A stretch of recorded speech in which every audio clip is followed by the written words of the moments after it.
Okay, so welcome everybody. Welcome all our viewers on Torah Anytime throughout the world. Okay, we're so happy you joined us. Okay, so Bez Hashem, we're going to be learning, we're starting with Daf Chaf and Aleph in Brachos. I'm going to ask everybody to please turn your attention on the Daf, on the Amud, Chaf and Aleph, to Rav Gidel, which is, it's approximately halfway, midline on the page, on the Daf. Rav Gidel is a famous Gemara. Rav Gidel have a rogil da have a ozol v'yoshev ashar de tefillah. Rav Gidel would accustom himself that he would go and he would sit at the gates of the mikveh that woman would frequent. Now we know from the Shulchan Aruch says when a woman has to go lel tefillah, it's called the night of immersion, the night that she's purifying herself from her menstrual cycle and she's reuniting with her husband. So it's supposed to be b'chashoy, it's supposed to be b'tzina, it's supposed to be discreet, it's supposed to be as confidential as possible. It's not supposed to be public knowledge to anybody, which actually becomes a challenge when a woman has to go to mikveh. And it's, let's say, if it's Shabbos or Yontif, a lot of women feel uncomfortable that if they're visiting by people because they can't wear their makeup and it's a dead giveaway and they want all different types of heterim, it's something that's very difficult to grapple with. But we don't go to mikveh during the day, only at night, because it should be something that is under the radar, something that only between the couple. So here you have a fascinating Gemara. Speaking about Rav Gidel was one of the great personalities from the Gemara. He was par excellence. He was known to be, there's a famous story about him, that was a sugya of Ani Hamahafech B'Charora. Somebody tried to, in a way, undermine someone else's purchase of a property. And Rav Gidel was involved, and Rav Gidel found out he refused to have any association at all, even though it meant him sustaining a loss. The Gemara speaks about Rav Gidel that Soni Matanas Yichya, that he never accepted, he was beyond reproach. He never accepted any type of gift. He was the epitome, the personification of pristine ethics. Rav Gidel was a tzaddik Yisrael Olam. So it speaks about him though. It seems troubling that where did he hang out? To use that type of jargon with a gadol, you don't talk hang out, but I'm saying, where did he frequent? He would sit there by the gates of the mikveh, Amalhu, and he would say to them, Hechi tivilu v'hachi tavilu, and he would instruct the woman how to go to mikveh. He would say, this is how you do it. Maybe he's telling them about chafifa. There's a whole bunch of prerequisites before a woman goes to mikveh. There's criteria, there's instructions that how she has to prepare her body for the mikveh. And there's a lot of halachic nuances. So a lot of women weren't familiar. It could be that this is a case of kiruv, of outreach, because most for a woman, they know how to do it. I mean, they've been doing it for years. They're accustomed to it. Their mothers taught them, or the college teachers taught them. It could be that he went to a place, that he went to a town or a city where they needed chizuk, where they weren't familiar with it. They weren't, and he was being makar of them. So he was instructing the woman how to go to mikveh. That's what it says. So Amalei Rabbanan were critical of him. Or they not critical, but they questioned him, not questioning his motives, chas v'shalom in any way, but they wanted to know what his heter was, what his permission was, what his license was, what his exemption was. It says, isn't Rav Gidel, aren't you worried about the Yetzer Hara? I mean, you're in the presence of a woman in a very sensitive time. They're going to mikveh, and it's not, well, how's this appropriate? What about your Yetzer Hara? So Amalahu Damyan Papoiki Kaki Chiyuri. He says, to me they appear, the Rashi translates, or if you look in Rashi says that they appear to me like white geese. That's how Rashi translates it, like white geese. In other words, to me, I don't have a Yetzer Hara. I'm immune.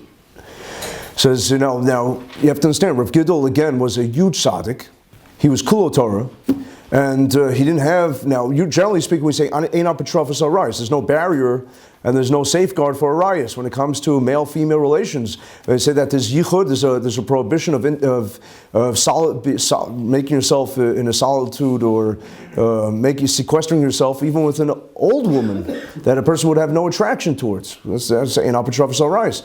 But Rav Gidel was saying that he's making a statement over here that he has no Yetzer Hara, and to him that they're just like white geese. So let's go a little further, and then we'll discuss this. Rabbi Yochanan, The great Rabbi Yochanan. Rabbi Yochanan was the Gadol Hador, the greatest, most preeminent and prestigious Rav, tzaddik of his generation. He was, of course, we know that the Chavrus of Reish Lakish. And Rabbi Yochanan, Havirogil, Dahavika Azul, V'yosef Ashar Tefillah. So it says that he also would frequent the mikveh, the ladies' mikveh. Omer, and what was his intention? Ki salkun b'nos Yisrael, when the Jewish woman will leave the mikveh, v'asyon mitfila, and they would come out from the immersion, mistalklin bi, they should look at me. Now Rabbi Yochanan, aside from being the tzaddik, I don't know if you remember earlier in the Daf Yomi, for those who are following the Daf Yomi, it speaks about the fact that he visited someone that needed refuah shalema. It says as soon as he walked in, his arm radiated from the kedusha, from an aura. Imagine that, his arm. So you imagine his whole body. And the Gemara brings down that he was the most handsome, one of the most handsome, stunning, that people were awestruck by his looks. It's interesting because we also had a little, just mamish, within the week, I think. Yeah, a few days ago we had the Gemara that spoke about the fact that he was a Baal Basar, that he was able to say Kriya Shema in a compromised position that other people were not, because it would expose their private part, but he was a Baal Basar, he was more obese. So it's interesting because maybe he went through different kufas, different, I guess, phases in his in his physiognomy and in his looks, but he was very, very tall, and he was a very, very handsome person, one of the most handsome people to ever live. As it says, and that they should look at Rabbi Yochanan, because we know that Al Pi Kabbalah it's brought down, and the Gemara also makes reference to this, that whatever the last thing the woman looks at before she is with her husband, that's what kind of children she'll produce. And that's why it's brought down. The Gemara says, and the Shulchan Aruch really says, that a woman should be very, very careful that she shouldn't look at anything tumah related, anything impure. She should only see Yehudi, she should only see somebody that is above board. After she goes to mikvah, she shouldn't look at any types of dogs, any type of tamei creatures. All these things could impact. The Gemara, there's a famous Reb Sadia going about somebody that actually had children that were a different color. And it says, brought down, that imagery plays a major role. We don't realize how much imagery, and that's why it's very, very careful for men to be careful, to be very vigilant about the sites that they take in, Shmir Sinayim, because it could impact the children that they will have. And people take this lightly, but it's very, very serious. So Chazal tell us that when a woman departs the mikveh, she should go immediately home. She shouldn't make any stops, because then otherwise she could be privy to seeing something that's inappropriate, and that could impact. They could have a consequence, a ramification on her intimacy, and then on her children. What does it have to do with the Masechet Brachos? This? Oh, because the Gemara in Brachos, or the immediate passage beforehand, was speaking about miracles that happen with great rabbis. And it's related to that. This is the immediate next passage. Yeah. Now, the Gemara says that they should look at me. Zara shafiri kavasi. So Rabbi Yochanan was being very, very selfless, very altruistic. He said that I want the children of Klal Yisrael to look nice. They should illuminate, they should shine.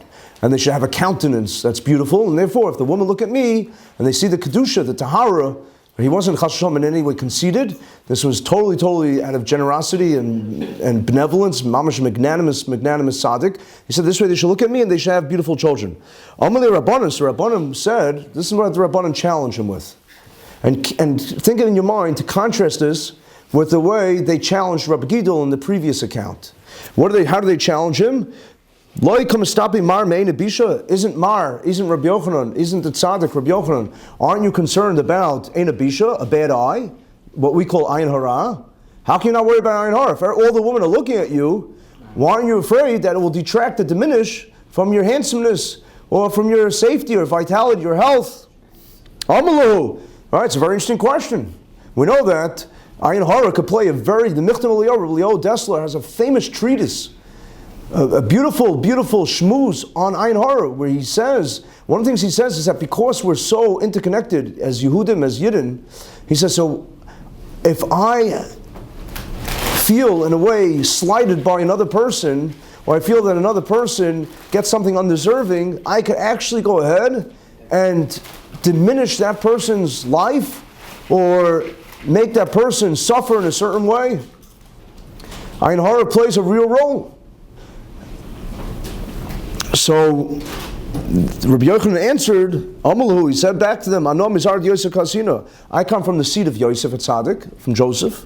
The Lo Shilta Bein Abisha, that the Ayin Hara, a bad eye, evil eye, has no jurisdiction, has no dominion over me. Now, the shal is, did he really come from Yosef Tzaddik? Did he trace his lineage to Yosef Tzaddik? So Sefer HaYuchsin actually brings down in the entry on Rabbi Yochanan that Rabbi Yochanan Taka was descended from Yosef Tzaddik, mamish, biologically. That was his yichus, that was his lineage.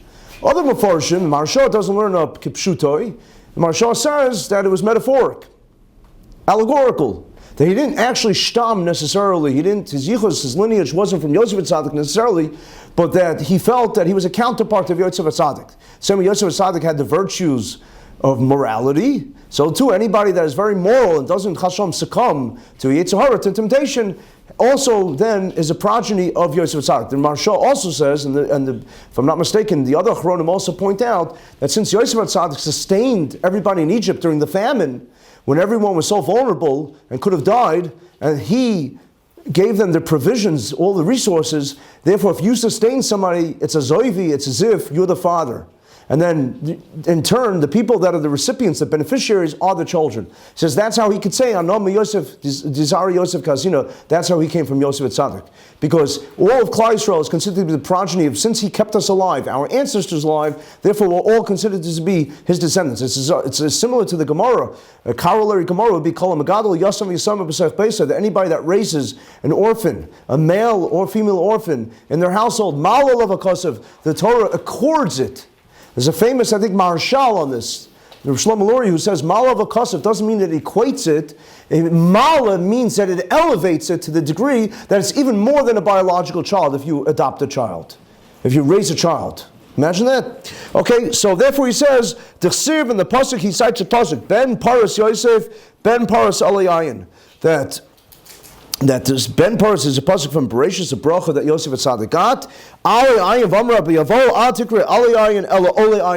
That we ascend over the eye. And so some Mefarshim, some Achronim say that the word ole means moyalin, that it's beneficial. In other words, that it's more beneficial than over the eye. Yeah? Okay.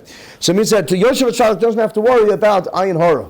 The Gemara says elsewhere, the Gemara, famous Gemara, that 99 out of 100 deaths, as a tribute, if you want to know why people die, right? When we scratch our heads and say, how come she got a brain aneurysm? Well, how come he died of pancreatic cancer? So the Gemara says 99 out of 100 is because of Ayin Hara.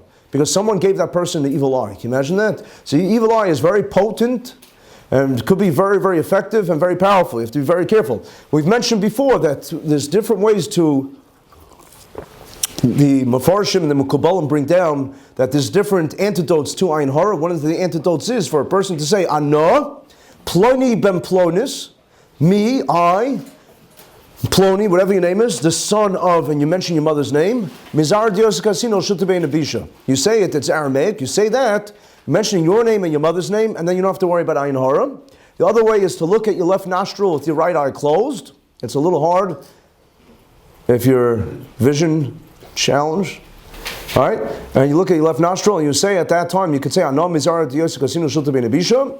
And the other thing that the Gemara brings down, the other recourse, the other therapy to prevent Ayin Hara is to take your left thumb in your right hand and your right thumb in your left hand, and while they're crossed, to say, Ano Mizar Dios Kasino L'Shultabein Abisha. And this prevents Ayin Hara. And the Maral brings down, and also Michtam Elio bring down, and many other Achronim bring down, that the surefire way to prevent Ayin Hara is for a person to be, as the Gemara brings down, another V'yidgu L'Rov B'Karav Aretz, the Yosef HaTzadik will be very populous, that they will multiply more than any other people.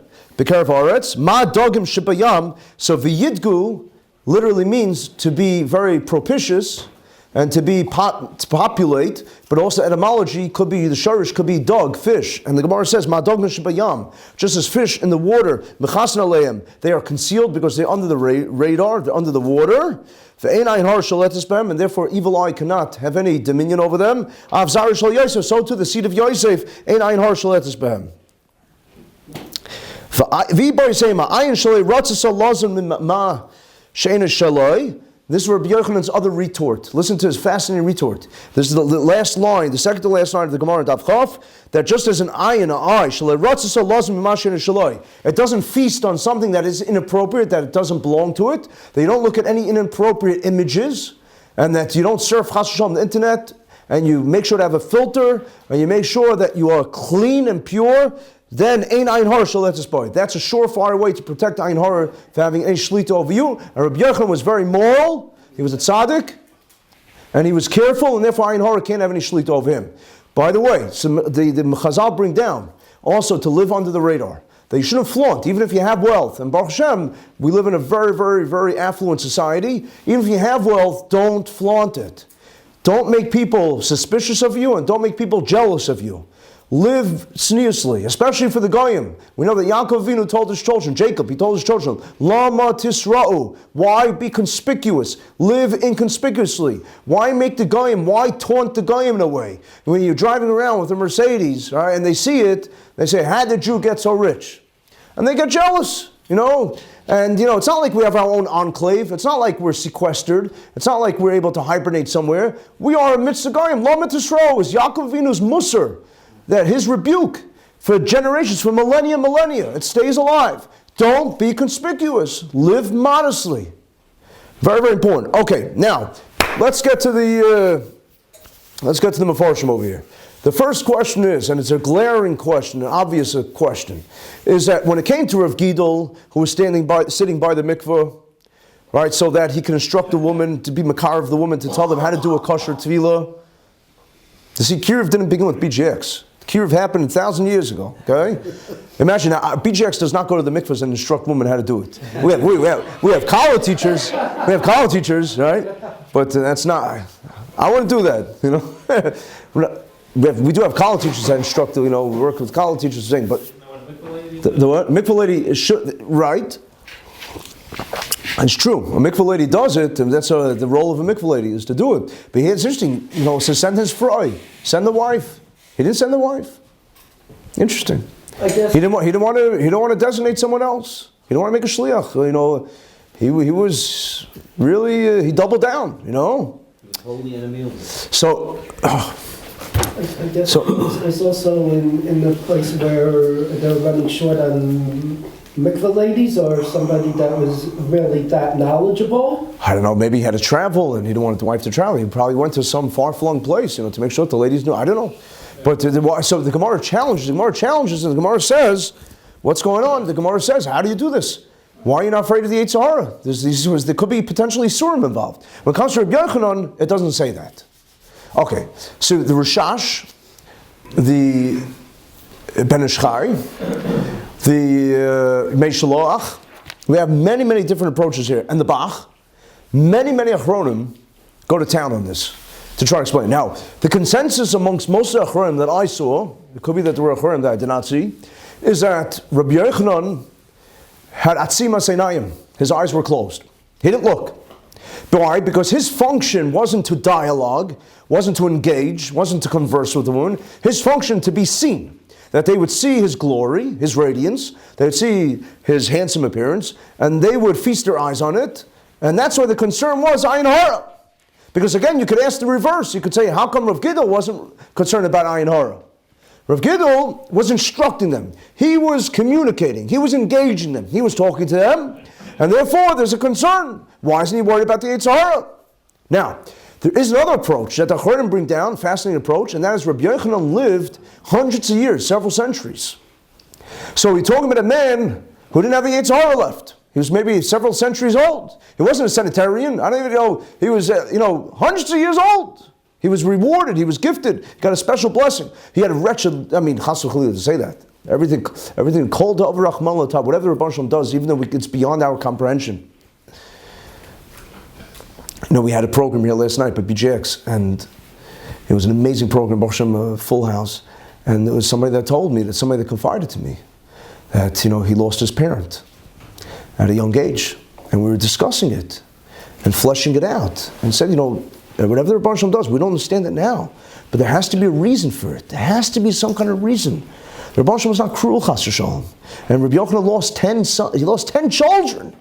Remember, we had it in the Gemara, in Brachas. Who remembers Daf Yom? We had it in Brachas. What did it say? It said that he walked around with the bone of his child, to give comfort to other people.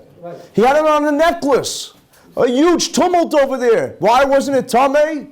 How does he walk around with something? So, it was a tooth maybe. Okay. But the fact is Rabbi Yochanan was a great, great man. Great. So did he live centuries? If he lived centuries, that explains the situation. That explains the situation. But he lived centuries, so therefore, since he lived centuries, he didn't have the Yetzer Hara.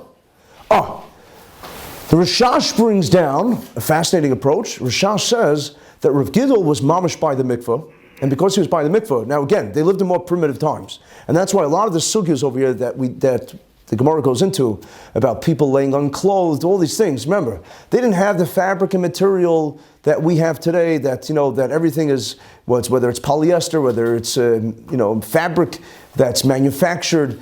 It was much more rustic and primitive times. He was sitting outside the mikvah, and it could be that he could have seen something that was inappropriate. The woman was partially unclad or something because he was there. He wasn't in the mikvah, but maybe Rabbi Yochanan wasn't worried about that because Rabbi Yochanan wasn't by the mikvah. He didn't have to be actually by the mikvah because he wasn't instructing them how to do the immersion. He wasn't instructing them by the halachas of tevilah, of chafifa, whatever it is, the preparation. Therefore, he could have been a block away. And therefore, there was no Yetzer Hara involved with him being at a distance. That's what Rashash says. Now, let's look at the Bach. Now, it's interesting because the Bach, of course, the Bach is Rabbi Yoel Circus, and the Bach was known, of course, for his commentary on the Beis Yosef, which is a forerunner to the Shulchan Aruch, the Code of Jewish Law. And the Bach was the super commentary on the Beis Yosef, but he also does the Nuschos. He tells us about the proper phraseology and verbiage in the Gemara. And that's his role, Hagoyis HaBach. So if you look at Hagoyis HaBach on Daf Chof, by Aleph, so it's interesting because here, it's a little anomalous, it's a little of a rarity, because he's not giving any emendation to the Nusach HaGemara, to the text. Here, he goes into a question. And if you look at Aleph, he says, Nir Be'enai, the second line there on the right side of Hagoyis HaBach, Nir Be'enai, it seems in my eyes, I have the opinion, how come Rav Gidol didn't have to worry about the evil eye? He says, because Rabbi Yochanan, they were gazing at him. They were looking at him intently. Because they wanted their children to be as radiant. They wanted their children to be as gifted and as inspired as Rabbi Yochanan. Therefore, an evil eye could have dominion over. However, Rav Gidol, they weren't looking at him. Avokasha, however, it's still complicated. Why didn't they say to Rabbi Yochanan that they're afraid of the Yetzer Hara? That he's looking at women, and it's inappropriate. He could lead to sin. The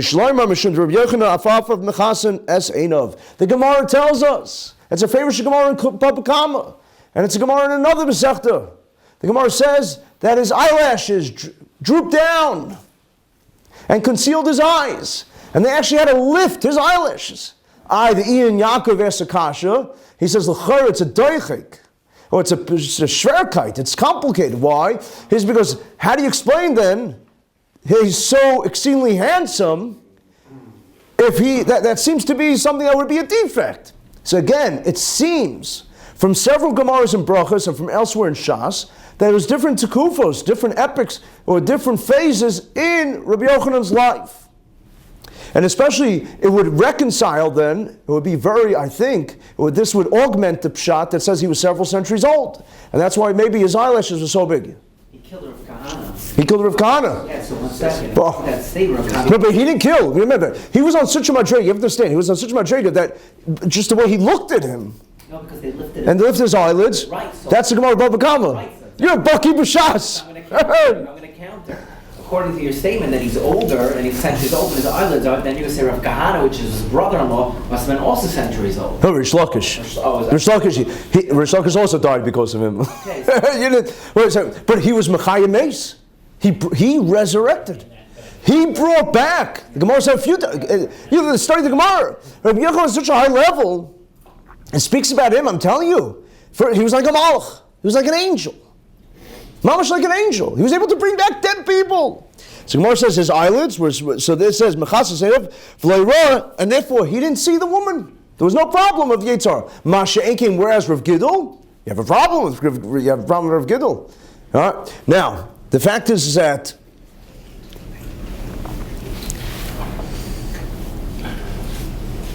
I just want to be masbir that there were people that were engaged in listen, kiruv is pikuach nefesh. The same, chas v'shalom a million times. If there was a fire in someone's house, you'd bang down that door and rescue the person.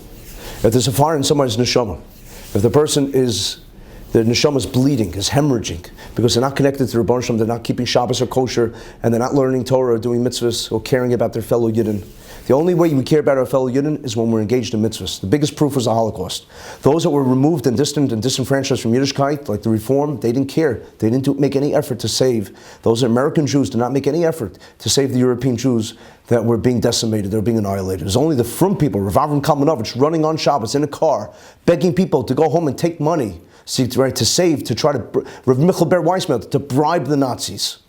And the kama stories like that, countless stories like that, the frum people, the way they cared about their brothers and sisters. Because when we're engaged and immersed in mitzvahs, it makes us more sensitive, it makes us more connected, and it makes us understand that we're one neshama. That Klal Yisrael, all the Jewish people, even though we look different, even though we act different, we're really intrinsically, innately one soul, we're one neshama.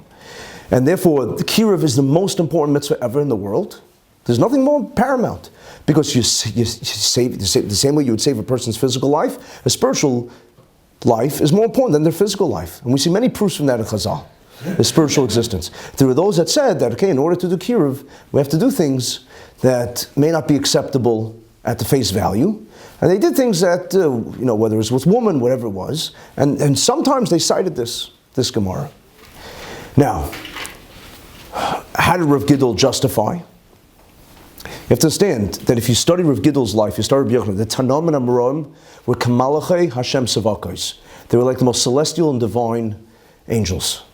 We can never compare. The Gemara says, and I don't want to go too explicit about the Gemara, it says, if we are donkeys, they are, they were so lofty, so supreme. We can't even fathom the greatness.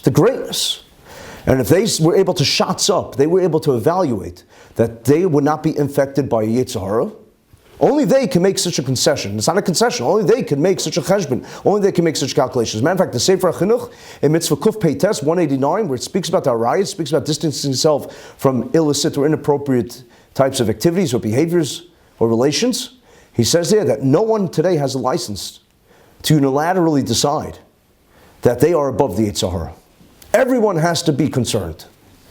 Now, there were people in the past generation that thought that they were above and that made such cheshbonos. I'm not going to go further, but that every person has to say to himself that I understand there's a Torah Kadosh, there's halacha, and I'm not beyond the halacha. And I have to be careful. And any type of encounter you're going to have to always get skashayla. Okay, let's go weiter. Let's go to the last line of Daf Chaf. Everybody follow inside, please, if you can. Last line of Daf Chaf, the Mishnah. Noshem v'avadim k'tanim. P'turim mikriya shema. Noshem, women, servants, Jew, that's talking about Jewish slaves, that slaves that were Gentile, that shikhr, that were liberated, have the status of women in regards to mitzvahs. Uktanim, children. So children are pater from Kriya Shema. Okay, let's just stop there. Before we go further, children. Why should children be pater in Kriya Shema? Now, if you're talking about a little child that wasn't higiyah l'chinuch, that isn't the age of education, where you have to guide them and inculcate them and train them, fashtetzach, that's pashut, that's axiomatic, that's simple. So they're not chayiv in mitzvahs. A child who's, let's say, 4 or 5 years old, is not chayiv yet in mitzvahs. So we're talking about an older child that's, let's say, 8 years old, 9 years old, 10 years old, 11 years old, whatever it is, that's hagil chinuch, then why should they be pater? They have a mitzvah, a father has a mitzvah to educate his child. So Rashi says, look at the Rashi Haktanim, second to last line of Rashi, on the right column, Rashi, Rabbon Shal Yisrael, the great Rashi, Reb Shlomo Yitzchaki, Rashi says, "Afilu katan shegil chinuch." Even a child that has reached the age of maturity, not mitzvah maturity to the extent that the child is 13 years old, but the child has the capacity, the mental capacity to understand what a mitzvah entails. The father does not have to teach him Kriya Shema and make sure that he says Kriya Shema. Rather, the father should teach him Kriya Shema, but does not have to make sure that the child recites Kriya Shema. Why? Because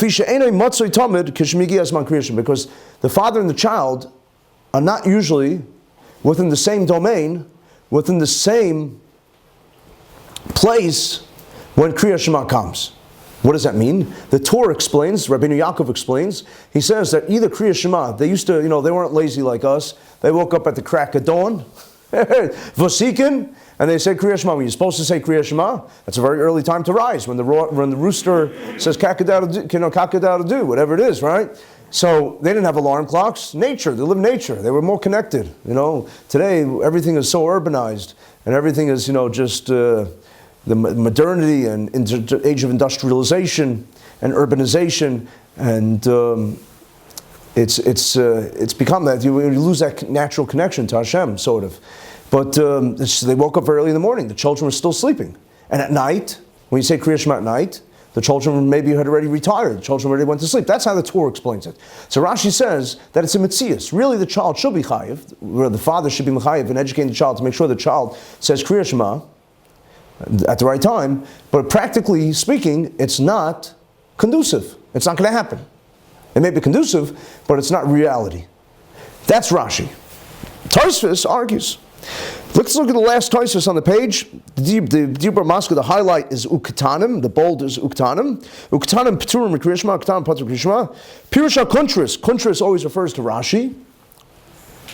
Kuntris means like the booklet, because that's what Rashi was, a compendium before it became on every Gemara here. The printers put them in every Gemara. Katan Shigil Chinuch, a child that reaches the age of education, V'loy Nehira. So he says, Loy Nehira, he says, I don't like the Pshat. It's not clear to me. Because the Gemara in Sukkah, Daf Membeis, in Sukkah, Daf 42, Amrinan. The Gemara says here, Katan hayodeh lishmar tefillin, a katan who knows how to safeguard his tefillin, knows how to behave appropriately during tefillin, wearing tefillin, to watch his body, avav chayav liknos tefillin. Even if he's a child, he's not 13 yet. We don't paskin like that, Lamaisa, but in previous generations, they wore tefillin at young age. In certain communities, especially in Sephardic lands or in other provinces, they actually start wearing tefillin at a younger age, as soon as they know that the child could maintain and conduct himself in a mature way and watch his body. Alma, kashigil chinuch to shachib tefillin chayav tefillin over kriya shmanami yeshachar v'yoser. Mistama midashka chon hasam katan nayidel daber avim lam doich Torah pasuk rishon kriya shema. He says that if tefillin, how much more? Tefillin is more of an encumbrance. Tefillin is more of a burden to make sure the child knows how to heed the proper conduct to wearing tefillin. But Kriya Shema, we know that the father said as soon as the child comes of the ability to understand something, the father has to teach him the first pasuk in Kriya Shema and teach him a little Torah Tzilul Moshe, Marosh Kliyas Yaakov. Therefore, Rabbeinu Tam argues, Rashi's grandson argues against him, and he says, no, it's not a child that reached the age of chinuch that we're talking about is exempt from Kriya Shema. That can't be. It must be we're talking about a child who's very little, like almost like, still like a little post-toddlerhood, and that's pshat. So you see, there's a machlokes between Rashi and Rabbeinu Tam about the child, whether a child that is of age, that he understands things already, does he have to say Kriya Shema? Now, how do we paskin l'maisa? So the Mishnah Berurah says that we do paskin like Rashi over Rabbeinu Tam, that even a child who's of age, who has the mental aptitude to understand Kriya Shema, is exempt from saying Kriya Shema in the right time. However, the Mishnah Berurah does say that we should be machmir, we should be stringent like Rabbeinu Tam, we should try to make sure that the child does say Kriya Shema. Now, let's go further. Nashim. Okay, now Nashim, it says, apart from Kriya Shema, let's turn the page to Chafam Beis. Minat tefillin, women do not wear tefillin. V'chayavin, so the parts are from Kriya Shema and tefillin. Women don't wear tefillin. V'chayavin b'tefillah, but however, women are obligated to daven. they're obligated to have a mezuzah in their homes. If they're living alone, they have to have a mezuzah. U'brichas Hamazon, they have to say grace after meals. They have to say benching. Interesting, okay? So women, we know, are exempt from any time-bound mitzvah. The Avujarham explains why, the Maharal explains why. The simple pshat is they're meshubed l'bayla, because they have to be subservient in a way to their female domestic role in the house. And therefore, if they're going to have a conflict with religious duties, then they're not going to be able to fulfill their female domestic duties, their chores, and it will become shalom bayis issues, become domestic bliss and peace issues. That's one reason. Al pi Kabbalah, it's brought down a deeper reason. And that is that the Maharal explains that the reason why women don't have to do time-bound mitzvahs is because women spiritually are more elevated than men, than a higher dimension than men, and therefore they don't need the time-bound mitzvahs in order to civilize them, so to speak, to spiritually civilize them, and to make sure that they're on the right path. Now, we know that davening is a machlokas, whether it's a time-bound mitzvah. We paskin that even though davening has fixed, regimented times of tefillah, such as Shachris, Mincha, and Arvis, that we paskin like the Rambam, it seems that davening is doraisa. The Rambam holds that davening is tefillah is doraisa. The liturgy that we have, the enactment of the liturgy, is not doraisa. The specific text that we use is not doraisa, but the chiyuv, the obligation to thank Hashem and to ask Hashem, is a doraisa. But a woman can fulfill that doraisa by any tefillah that she recites throughout the day, any tefillah. Any bakasha, any request that she makes, she already fulfills her obligation, and therefore tefillah is not considered to be a mitzvah zman grama, even though there are special times when we say certain tefillos, but since a tefillah is operative any time of any night, therefore it's not a mitzvah zman grama. That's why women are chayavos. And however, tefillin, thanks so much. Tefillin is a mitzvah zman grama, is a time-bound mitzvah. Now, women are allowed to perform any time-bound mitzvah. They're exempt, they don't have to. But especially a single woman that's not in any way confined by any domestic chores, maybe a single woman maybe should. And she's allowed to do any mitzvah. We paskin, the Ramah paskins, not like the Shulchan Aruch, the Ramah paskins, that even though a woman is exempt, she's even allowed to what? Make a bracha. Asher Kedishanu, she's allowed to say. She's allowed to hear shofar, which is a time-bound mitzvah. It only comes once a year. On when? On Rosh Hashanah. And she's allowed to say, Asher Kedushanim Mitzvah, Hashem, you commanded us. She's allowed to shake the lulav. I love when women shake the lulav. They do it with such emphasis. I'm afraid they're going to knock something. I'm telling you, it's beautiful to witness, you know. Okay, but allowed to shake a lulav, right? 1 second. So allowed to do any time about mitzvah, except tefillin. The Mishnah says tefillin. Tefillin, then they shouldn't do. So you have these feminists, it's unfortunately this whole movement of, it became, this open Orthodox and all different types of denominations and factions now. And unfortunately, they want to put on tefillin. And you see from this Mishnah, they could do whatever they want. But tefillin is the exception. Because especially if a man has to be vigilant and super, super cautious and conservative, and I don't mean the religious, So if a man has to be careful, how much more so does a woman have to be careful? Because the woman has a cycle, and she could be impure, and she has to watch her body with tefillin. So that's a tremendous complication. Now, is tefillin a time-bound mitzvah? So you say, no, what do you say? Is tefillin a time-bound mitzvah? So you can't put it on at night? Yeah. So why? Because... Okay. Anybody else? Yeah, it's time-bound mitzvah. It depends on before men, like... But he just said, you don't put it at night. I'm asking anybody, any other opinion? Shabbos. Shabbos. Shabbos. We don't put it on Shabbos. Okay, so we have two opinions here. Nighttime, yeah? No, with Shabbos, it's complicated, because let's say a guy forgets it's Shabbos, or he doesn't know it's Shabbos, or he acts, then he might be mechuyev to wear tefillin. Oh, okay, we'll get there. 1 second. Okay, we'll get there. We'll say, but the Gemara is a famous Gemara, explicit Gemara, Menachos Lamed Vav and Beis, famous sugya, where it speaks about wearing tefillin, and the Gemara brings down the machlekes between Rabbi Kiva and Rabbi Yitzchok, two tanoim. Rabbi Kiva says that min d'oraisa, biblically speaking, min Torah, there's a mitzvah to wear tefillin at night. Rabbi Yitzchok says there's no mitzvah, you're not allowed to wear tefillin at night. See this? And who do we paskin like? We paskin like Rabbi Akiva. There's a mitzvah to wear tefillin at night. So what? I've been doing everything wrong. I better become a Baal Tshuva. I better correct all my ways. And what's going on? My whole life. All right, most of us, I don't think we put tefillin at night. So what happened? So the Gemara says that there's a gzeira. What's a gzeira? That we're afraid lest the person, if he puts tefillin at night, he may doze off, and he's going to come to do something inappropriate when he's wearing his tefillin.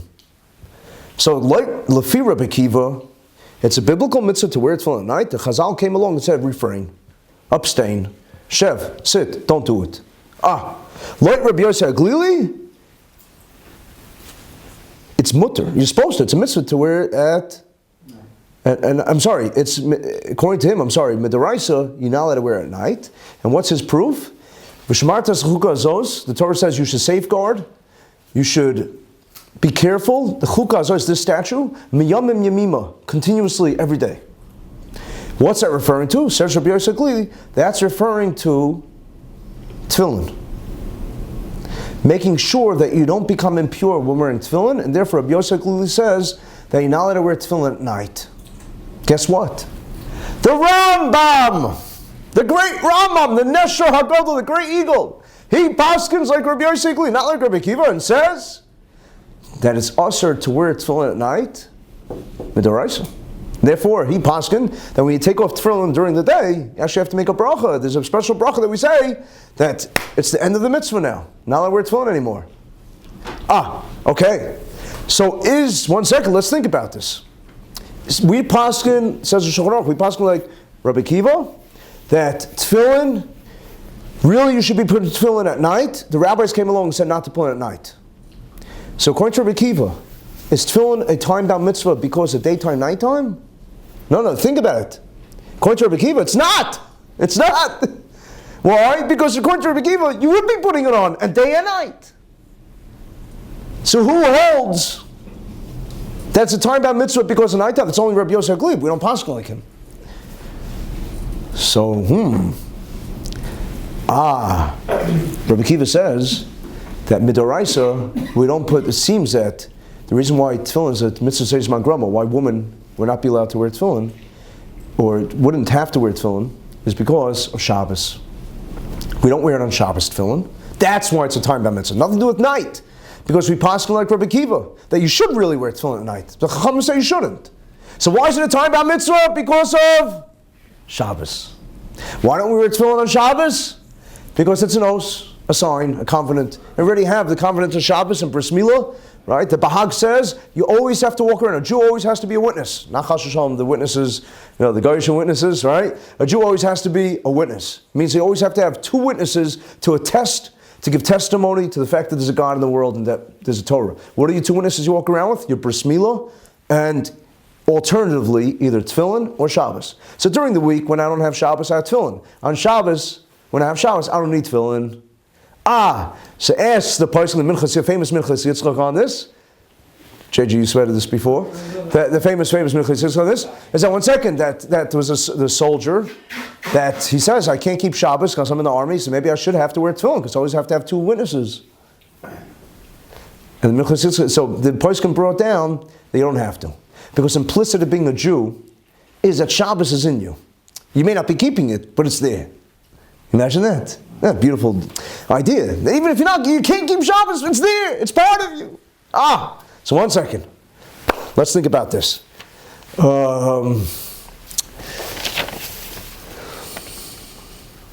Is it the same for Yom Tov? I'm sorry, just 1 second, please. Just want to make sure that we didn't leave out anything.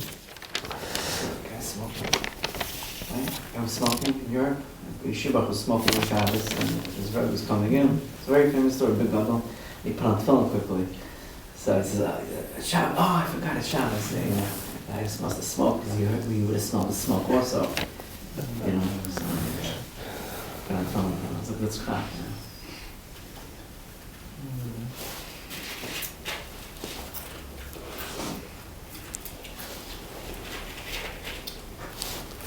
So I just want to point out that the Taz and the Pri Megadim say a fascinating chiddush. They say that the reason why we don't wear tefillin at night is another reason. It's a different reason.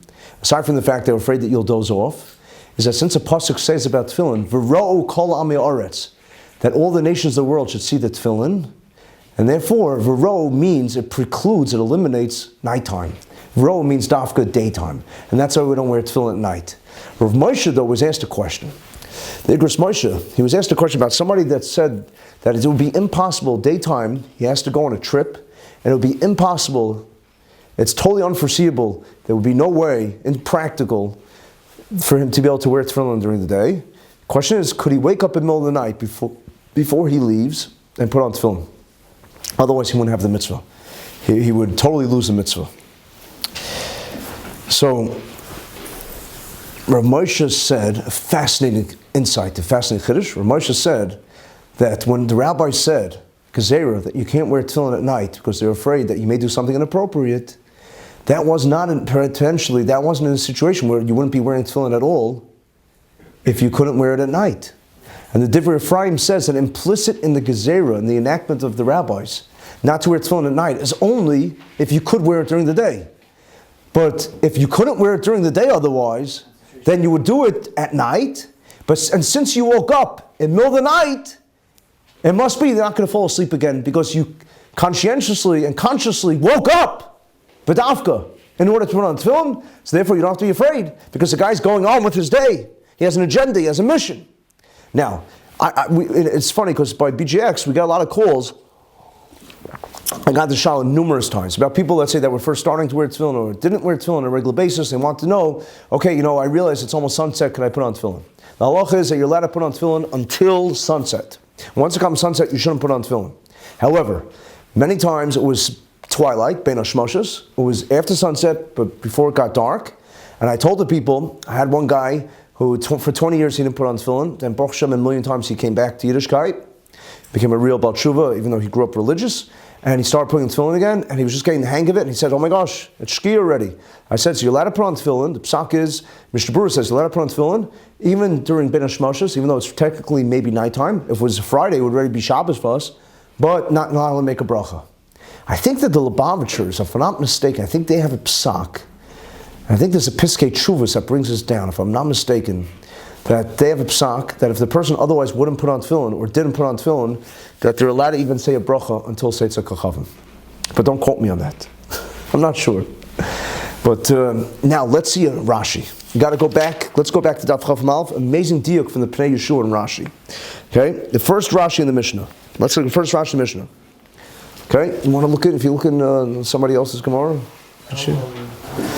This is the oral law. A lot of you don't have Gemaras, all right? I feel like Moses giving over. Right? The truth is that I think it's a Shlach Kaddish who says that the pasuk brings down that Moshe and Aaron, it says that who Moshe and Aaron, that they were interchangeable. Rashi says shakel, they were equal. Now, all the Mefarshim ask, how can Moshe and Aaron be equal? It says that Moshe was no greater prophet than Lo Kam Moshe. Nobody rose to prominence like Moshe Rabbeinu in prophecy. So it seems that Moshe and Aaron were both the Rebbeim of Yoshua. Moshe wasn't his only Rebbe. It's brought down beferish that Yoshua was also his Rebbe, and Yeshua was taught the Torah Sheba'al Peh by Aaron HaKohen Gadol. So they were equal in regards to the Torah dissemination, the Torah teachings. And another pshat is that Moshe treated Aaron as an equal because he was senior to him by 3 years. But anyhow, let's see Rashi. Rashi says, Shehi, the Mem Ayin stands for Mitzvah Saseh, in Rashi. The first Rashi on the Mishnah. It's a Mitzvah Sheshman Groma. That's why women do not have to, let's say, wear tefillin. The Kaimalan B'Kedushin, Zeferish Gemara in Kedushin Chavtes, page 29, the Nasha P'turis Midraisa. The women are pater Midraisa. The Torah does not mandate, the Torah does not obligate them to put on tefillin. I'm sorry, that's Kriyash, that's talking about Kriyash Shema. Tefillin Nami, Mitzvah Sheshman Groma. Tefillin is also a time-bound mitzvah. The Savra, Laila V'Shabbos, Lav Zman Tefillin Nu. Because nighttime and Shabbos are not Zman Tefillin. Ask the Pnei Yeshua, a Bumba Kasha. I'm going to be very, very mean though. I'm not going to tell you the answer because we have a lot else to cover. But I'm going to leave you with the question. I want you to give me an answer. Ask the Pnei Yeshua, why does Rashi cite both reasons, nighttime and Shabbos? What's the true reason? We said the true reason is Shabbos. Because technically speaking, you have to wear tefillin at night. It's only because the rabbis came along and said, we're afraid you'll do something inappropriate during your doze off. That's not the real reason. The real reason is because of Shabbos. So why does Rashi bring down a secondary or tertiary reason? That's not paramount at all. That's not primary. He should just say, tefillin is a time-bound mitzvah because you don't wear it on Shabbos. Psh, good kasha. Wow, what a kasha. Okay. All right, so I want you to do some homework. Okay, let's go weiter. I know, it's very cruel what I'm doing. Okay, let's go further. Okay, daf, the next daf we're doing is...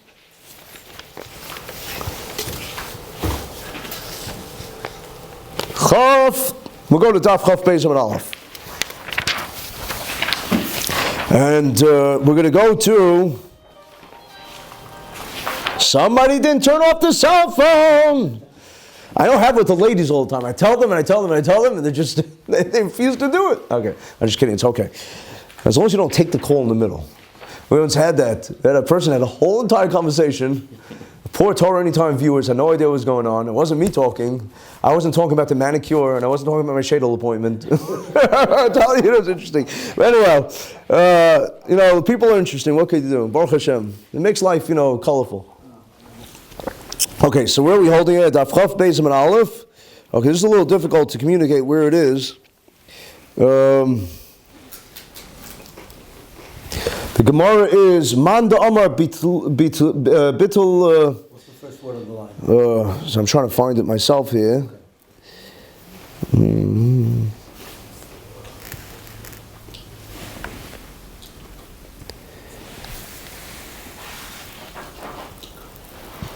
Whoever finds it gets the magic prize. I don't know, whatever.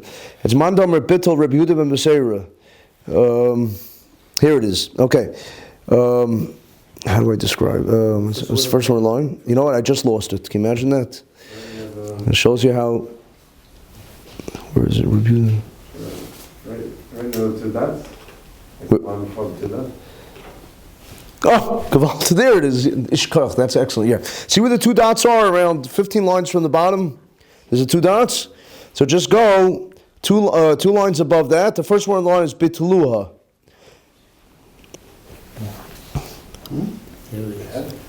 So now the third word on that line, Man da Amar, Man. 1, 2, 3. It's two dots, 15 lines from the bottom. 2 lines above that. The third word on the line, Man da Amar Bitluha l'tivulusa Rabbi Yehuda ben Beseira. Okay, the Man da Amar that holds that the Mevatel Tfilas Ezra, that if a man has a nocturnal emission, and the question is he allowed then to proceed to davening, learning? We're very makel. We say that Divrei Torah ein mekabel and tumah, that a person doesn't have to worry about it at all. It shouldn't be agitated by it, shouldn't be anxious about it. He's allowed to go ahead, he's allowed to learn, he's allowed to daven. But they used to have a certain type of process, and that was called Tfilas Ezra, where before the man would be allowed to say certain davening, he would have to toivel himself even more. Hasidim are very careful about this Ado Yom Hazeh. That's why many shtiblach, many Hasidic shuls have a mikvah that the men go to in the morning. One doesn't have to do it. It's a nice chumrah to take on, and the Gemara actually brings down in brachas that it brings you arichas yom, brings longevity for those that do it, that are very steadfast and meticulous about it. But a person doesn't have to do it. So the Gemara says that they did do that until a certain era, until the era of Rabbi Yehuda ben Beseira, and Rabbi Yehuda ben Beseira was the one that was mavatal. He nullified the Tikkun of Ezra. Now Ezra was Ezra Sofer. There was a fast day on his death. Was right before Asar B'Tevis. Right? In Tevis, when Ezra died, Ezra was part of the Anshe Knesset Gedolah. Ezra restored the people to Yerushalayim and the second Beis Hamikdash. Ezra was huge. And yet it says Rabbi Yehuda ben Beseira abolished, sort of, or rescinded the Takana of Ezra. How does he do that? There's a Pharisee Gemara that says that that's not permissible. Right? The Gemara says in Avodah Zarah, Daf Lamed Vav, Ein Bezdin Yachol Levater Elim Gadol B'Chachma B'Minyan, that one Bezdin, one Jewish court cannot abolish or rescind the decree of a precedent, of a preceding Bezdin, unless the subsequent Bezdin was as great in numbers and in wisdom. And to think that generations later, anybody could supersede Ezra, anybody that could be even equivalent to Ezra, it's impossible. So how did Rabbi Yehuda ben Beseira had the latitude to go ahead, the hector, to go ahead and to rescind and that's what we all samach on. What do we all falazach on today? What do we rely upon? Most men, in the world, if they're not Hasidish, they're not going to mikveh every morning. So how do they get away with it? Rabbi Yitzchok. But how did he do that? Okay, so there's many. So Tosfos about B'Kamad of Pei Beis and Beis answers.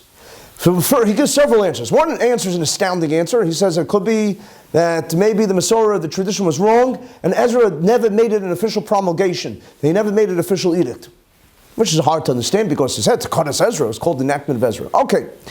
Another answer he gives, and this is very, very fascinating, is that Ezra himself, implicit, similar to what we said earlier, implicit in his enactment, implicit in the edict, was that another Bezdin that could come along at a later era, at another epoch in time, and could abolish it. That was part of the Tekana. How did they know that? There must have been some kind of stipulation that the Chazal were familiar with.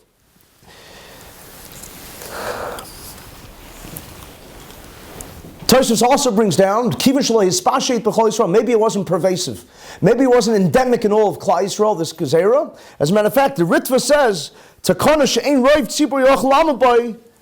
that it could be that the Tfilas Ezra was a Takana that most of Klal Yisrael could not withstand. That they were not able to deal with. And therefore, such a Takana is exactly. There are other types of the Gemara, but there's always speaks about similar types of situations that Chazal said that it was a Tekana that Klal Yisrael was not able. Why this one in particular? Well, it's a hardship for people. They didn't always have. Mikvahs weren't that easy to build. And you didn't have one in every street corner like you have one in Borough Park. And also, it was people, we know that we're always very sensitive about people going to work. We have a lot of halachas revolving around Tzorcha Tzibura and making sure that people could go to work easily. And anything that you could impose upon the person that would prevent them from going to work, from getting to work. Also, the cold, they weren't always living in tropical climates. They were living in, let's say, in more climates that weren't as moderate. And therefore, people could get sick. So that's why it wasn't a takana that could withstand the test of time. And therefore, Rabbi Yitzchok was able to abolish it. Yeah. Were people looking at it like a halacha? It was until then. Yeah, it was. Yeah, it was requirement. Okay, let's do one last limud. Chaf beis and beis. Okay. There's so much to cover. Baruch Hashem. Ashreinu matachinu. We're so fortunate. We have such a beautiful, beautiful Torah. Okay. So now, this is You see where the Mishnah is on page 44. Chav Beis and Beis. So we're going to go above the Mishnah. We're going to go 1, 2, 3, 4. Actually, it's the first very wide line. Not very wide. The first wide line where it says, and around 6 words off the line. The first wide line, Rav Papa. Does everybody see it? Or those that are looking inside? Finger on the place. Everybody have it? Rav Papa Rav Huna. Rav Papa Rav Huna Berei Rav Yoshua V'Rava Bar Shmuel Kreicho Rifta. They wrapped bread. Remember, back then they used like some kind of pita bread. It was a different type. It wasn't similar to our bread. So it means that they had a meal together. They broke bread together. They had bread together. Okay, and Amalei Rav Papa Havali Didi Livroch. I want to be the one to recite the grace after. I want to lead everybody in the benching and the zimun. Why should I be the honor? Not because I'm in any way arrogant, or because I think I'm entitled to it. Rather, Denafilui Tes Kabin, because I had Tes Kabin. Tes Kabin is the substitute for mikvah. When mikvah, for example, Joel is a tzaddik, he does the Chevra Kedisha, he's amazing, tremendous role model to us and inspiration to us, his dedication and his tremendous devotion. And he knows that they don't usually dip the guy in a mikvah. What they do is they pour water, 9 kabin it's called. 9 kabin is equivalent to around 20 liters. And there's a shaila about, let's say, if you don't go to mikvah, and if a person had, let's say, some kind of emission, the best thing is to go under the shower. There's machlokes a person whether the shower is good, because the shower is considered to be maybe connected to the ground. And it's not a vessel. The spout, is it a vessel? Big machlokes a person, we're makel about it. And I say that if a person stands under the shower a few minutes, then he gets the 9 kabin that comes down on him, and shine, it's good. Okay. That's a whole interesting other discussions, how 9 Kavan came to be, but actually it's a Masorah, I think, that the Gemara says, actually it's right here on the daf, that Gemara spoke about Gamzu. Now, Nachem Ish Gamzu was Rabbi Kiva's teacher, his Rebbe. There's Machlokes Rishonim, the Aruch and others, how he got the name Gamzu. Did he get it because he always said, Gamzu Latova, this too is for the good? It's one of the most beautiful perspective a Jew could espouse. Whatever happens in life, always say, this too is for the good. I'm telling you, you'll be the most peaceful, tranquil, sedate. You'll be the happiest person in the world. You won't have to go to cardiologists. You won't have to worry about strokes. Everything is wonderful. Everything comes, whatever Hashem does is for the good. That's really the Chopas Avavos is all about. Shar B'tachon. That's what we're supposed to have trust in Hashem. So Gamzu was his name because he always said Gamzu L'Tova, or because he came from the town of Gamzu, and the rest is not, really the case. There's Machlokes Rishonim. But Gamzu told it to Rabbi Kiva. Rabbi Kiva told it to Ben Azai. Because Ben Azai never got married. He said, Libi Chashk B'Torah. He says, my soul is bound with the Torah. I just can't entertain anything else in my life. I'm just attracted only to the Torah. So but he gave that Masorah over to Ben Azai. Ben Azai actually taught it to the world. It's interesting because he wasn't even a gay to him. He was so pure. He never had to worry about these emissions, whatever it was. But anyhow, so he says, I had the 9 Kavan go over me, therefore I'm pure. I should be the one to say that Hashem, the Hashem. Yishem Hashem Mevarach Me'ez Olam, the Zimun. Okay. Amaru Rava Bar Shmuel Tinyana, we learned there was a brisa. Bamed V'Amarum La'atzmo. That's good for you, Avalacherim. But if you want to bless others and you want to be there for others, to teach others, Memso. You need Memso. You need a real mikvah. Test Kaban isn't sufficient. She says what? Ella. So let me do. There's a big fight over here. Who's going to do the Zimun? Who's going to win? Everybody's fighting over leading the Zimun. It's good you didn't have any Kohanim there that, like a little, say Kohanim a little hot-tempered, Yeah, it's good you know Kohanim there. I don't know. So he says, maybe it would have been good if there's Kohen, then he would settle it. He'd say, I get it, and that's it, nobody else. Okay. So the Nafal Lui says, Arbam Sah. He says, I fell upon me 40 Sah. Amalu, Rav Huna. So Rav Huna said to them, forget it, gentlemen. I'm the victor over here. I'm the winner. Why? Because Havalu Didi, give it to me, Livrach, to make the bracha, to Leki Lui, Loi Hai V'Loi Hai. He says, I don't need the Memsa, I don't need the 9 Kavan. He says, it's not Nagaya to me. I'm pure. I never had to go to get the 9 Kavan, I had to go to mikvah. What does this mean? He never had an emission, right? So he never got married, he never, he's on that level, what is he, in the Himalayas, meditating. That's not, we don't believe in celibacy, we believe in natural type of life. So what's going on here? So Machlokes Achronim, really Rishonim, rather than before the Achronim, Shidduch Vetzah says that what he was saying was he was reinstating, he was actually enforcing Rabbi Yehuda ben Beseir's takana that the Ezra's takana was abolished, and therefore he was saying we don't need any of this because you could say things and you don't have to worry about your spirituality even if you had an emission. And therefore, that's what it means. That takes away the excitement, though. It's much more intriguing, right? If he's saying, I'm so pure, I never have to worry about it, right? Okay, that's Shidduch Vetzah. The Slach says, the Slach was the Noid Yehuda. He has another pshat. The Slach says that, you know what it means? It means that I'm on a better level than you because all of you had mikvah or tes kabin, but you're still tful yom. You didn't have herav shemesh. You didn't have sundown yet, right? So, yes, it works to a degree, but I'm still more pure because I had herav shemesh. I had a mikvah, whatever, or the tes kabin plus herav shemesh, and therefore I'm the one that is above and beyond the letter of the law, the spirit of the law, whatever you want to call it. I'm lefnim mishur sedin, and therefore I should be the one to lead the benching. However, I saw a Gavaldic pshat. I forgot who says it. I saw him once. Mamash, an amazing pshat. And that is, what a Musar Haskell. You got to listen. I know that it's almost Chatzos already. All right, you guys are amazing. You learned close to midnight. It's unbelievable. It's not that late, don't worry. Amazing. Baruch Hashem. Wow. So, I got to tell you, amazing shot. Who's on a higher level? Somebody that never had any type of emission, or somebody that had a mission. That's normal human being. So there's a Pirush Mishnah, a Rambam in Maseches Para Duma, where he asks the question. He says, who's on a higher level? Somebody that was never tummy mace, somebody that never was exposed to contaminated to a dead body and never needed the the ashes of a Para Duma, or someone who needed the purification process and was purified. Right? Again, the law is if somebody was exposed to a dead body, the only way that they could get, all of us have a chazaka basically of being tummy, because we don't have the paraduma yet.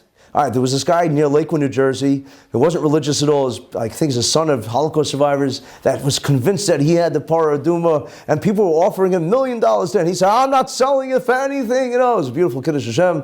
And then one day, it grew a black hair or something, and something happened, I don't know. But anyhow, so we don't have, the paraduma does exist somewhere, but we don't know where it is necessarily.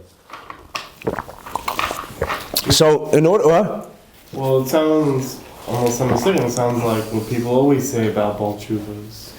so one second, good, excellent. But Mokran Shabbat Tshuva, I'm doing Tzaddikim going them, where Baal Tshuva stands, not even the great Tzaddik, because the Tzaddik didn't have the temptation, the Tzaddik didn't have to go through the travails.